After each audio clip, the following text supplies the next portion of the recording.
William John Metcalfe was born in 1891 in Heacham in Norfolk, the son of William Charles Metcalfe, long-time member of the Merchant Marines and writer of sea stories for young audiences such as Undaunted, A Story of the Solomon Islands, The Boy Skipper, and Among Chinese Pirates, to name a few.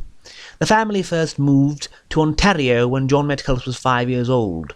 5 years on, they returned to England and then moved once again to Scotland, where his parents took charge of an orphanage. Following his graduation, Metcalfe began teaching in Paris.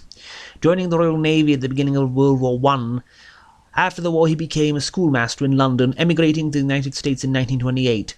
Metcalfe served as a barge captain on the East River. In 1930 he married the novelist Evelyn Scott, and in 1936 he suffered a mental collapse and needed to be hospitalized. He served once again during World War II, being drafted into the RAF and taught in England following the war's conclusion. He and his wife moved to a cheap house John bought in London at 26 Belsize Crescent, living in the basement while the rest of the house was being rented out.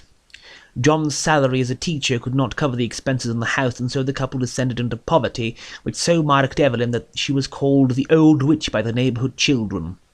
In 1953, John Dos Passos and Edmund Wilson organized a fund to allow Metcalfe and his wife to move back to the United States. He taught at a prep school for 5 years afterwards until he lost his job due to issues with alcohol and suffered a cerebral hemorrhage in 1960. In 1963, Evelyn died of lung cancer, which rendered Metcalfe very distraught, being very committed to his wife. He was subsequently hospitalized in a New York mental hospital 1 year later in 1964. He returned to England in the autumn of that year thanks to the help of his friends, living in a small flat in Paddington. He was hit by a car in April of 1965 and in July fell down the stairs, suffering a fractured skull. Metcalfe never regained consciousness and died at Atkinson Morley's Hospital in Wimbledon on the last day of April that same year. Nightmare Jack and Other Stories collects Metcalfe's finest work and was published by Ash Tree Press back in 1998. Nightmare Jack is a tale that sets the mood for many of Metcalfe's tales, as the story deals with a murderous rogue being beset upon as he lays dying by other murderous rogues who wish to murder and rob him, and he lays down recounting the story of a most haunting and sacrilegious expedition he and his old associates have undertaken to Burma, and this whole thing ends with that old Nightmare Jack having the last snap of his would-be murderers.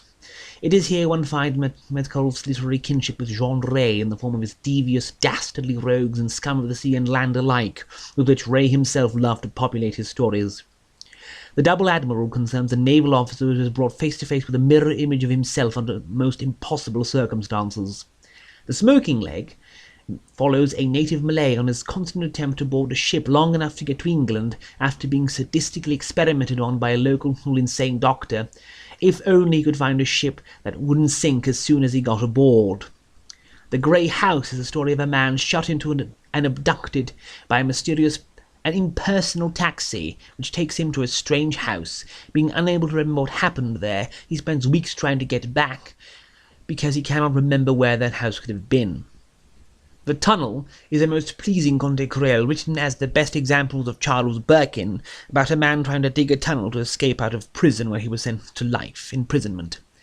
The Badlands, one of Metcalfe's most famous stories, deals with Brent Ormerod discovering during his holiday a piece of farmland so vile and sickening in an inexplicable spiritual way that he vows to destroy it by any means necessary. Mr. Meldrum's mania again reminds one of Ray, the closest relation probably being his Irish whiskey. This is a story where a man becomes obsessed with something, a seemingly invisible and intangible proboscis that seems to be growing out of his face, though unseen by anyone, even himself, as he slowly descends into infantility and near madness. Time Fuse deals with a fraudulent spiritualist unknowingly awakening real spiritual abilities in a credulous spinster in his audience, and the nasty results which followed from his being exposed as a fraud. Mortmain is a story where a man tried to save his wife from the dominating spectre of her dead husband atop his spectral boat, which seems to impossibly follow them everywhere on the river where they try to go. Funeral March of a Marionette is the story of two children taking an elderly person on a baking expedition in a cart and what befell them on the way. Brenner's Boy, the most traditional ghost story of the lot, details the supernatural and inexplicable presence of a boy who claims to be the son of Admiral Brenner at the house of ex-warrant officer Winter, where he pretends to be a real nuisance and a total brat.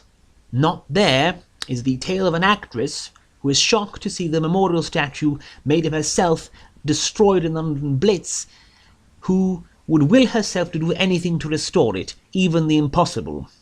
Beyond a Rail concerns a man discovering where he is going to die and trying to find out just where that would be so he could avoid being there, until he shuts himself up in the house at all times for fear of accidentally encountering it. The Firing Chamber deals with an incredibly morbid and perhaps also slightly sadistic reverend in his pourings over the horrific death of one of his parishioners in a firing chamber, until he is faced with a dilemma which is the product of his own overwrought mystical imagination. The Renegade is the story of a man who is so in love with the local zoo that his spirit transports itself upon death into the body of a rhinoceros, and then his niece has to somehow go and deal with it.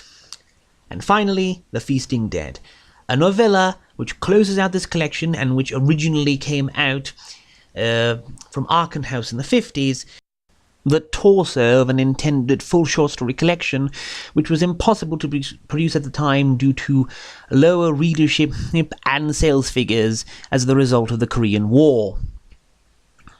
The story concerns a boy named Dennis coming under the baleful influence of a strange French gardener who may or may not be dead, and who seems to be sucking the very life force out of the boy vampirically as his father tries every desperate measure imaginable to break the hold he has on the boy. Beyond the contents of his work, there is not much to say about Metcalfe's life beyond elaborating how miserable it may have been at times. To quote David Arthur Collard's Pretty Good for a Woman, The Enigma of Evelyn Scott, besides the few known details of his life and the clues to be gleaned from his fictions, John Metcalfe remains a mystery. Apart from his work, the man cast no shadow.